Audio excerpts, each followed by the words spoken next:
দুদিন পরেই পবিত্র ঈদুল ফিতর অনুষ্ঠিত হতে যাচ্ছে। এজন্য কিন্তু নারীর টানে ঢাকা সহ দেশের বিভিন্ন স্থলে কর্মরতরা কিন্তু উত্তরাঞ্চলে ফিরতে শুরু করেছে। এজন্য কিন্তু যমুনা সেতু পশ্চিম সংযোগ মহাসড়কে যানবাহনের ব্যাপক চাপ বেড়েছে। তবে যানবাহনের চাপ বাড়লেও কিন্তু কোথাও নেই যানজট বা ভোগান্তি ছাড়াই কিন্তু মানুষ ঘরে ফিরছেন। আমি এখন যেখানে দাঁড়িয়ে আছি উত্তরবঙ্গের প্রবেশদ্বার যমুনা সেতু পশ্চিম সংযোগ মহাসড়কের কড্ডারমোল এলাকায়। আমি যদি আপনাকে দেখাতে চাই যে একটা সময় এই মহাসড়ক দিয়ে কিন্তু ব্যাপক যানজট ছিল। 22টি জেলার মানুষ এই যে মহাসড়ক দিয়ে চলাচল করার কারণে কিন্তু যানজট এই অঞ্চলের মানুষের নিত্যসঙ্গী হয়ে দাঁড়িয়েছিল।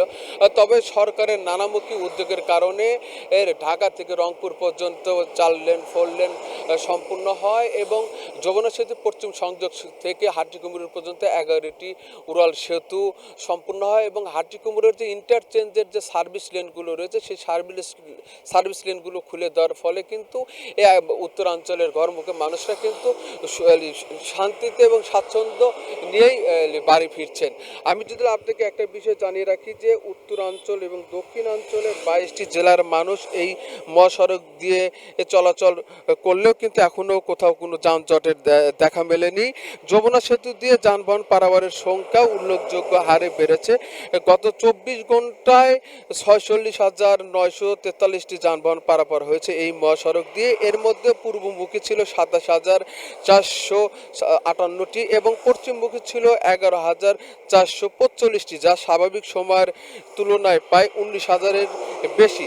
এত বেশি যানবাহন চলাচলের পরও সিরাজগঞ্জ মহাসড়কে যানজট না থাকে ঘরমুখে মানুষ স্বস্তিতে বাড়ি ফিরছেন।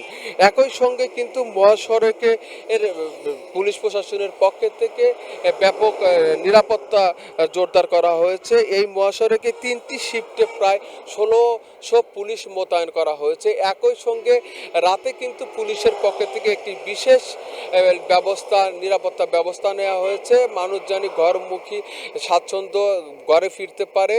এজন্য কিন্তু স্কট সেবা, যেন পুলিশের একটি বিশেষ সেবা, যে সিরাজগঞ্জ থেকে বগুড়া পর্যন্ত যানবাহনগুলো কিন্তু তারা এই স্কট সেবা দিয়ে পার করে দিচ্ছেন। জানি কোনো গাড়ি বা কোনো ব্যক্তি ডাকাতের কবলে না পড়ে বা ছিনতাই বা অজ্ঞান পানির খবরে না পড়ে। এজন্য কিন্তু প্রশাসনের পক্ষ থেকেও এই মহাসড়কে ব্যাপক নজরদারি রয়েছে।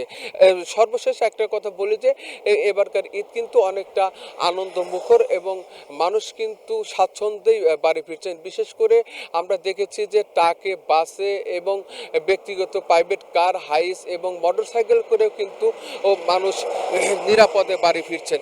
এখন পর্যন্ত কিন্তু এই মহাসড়কে কোনো দুর্ঘটনার খবর আমরা জানতে পারিনি। এই ছিল ওই সিরাজগঞ্জের মহাসড়ক থেকে সর্বশেষ।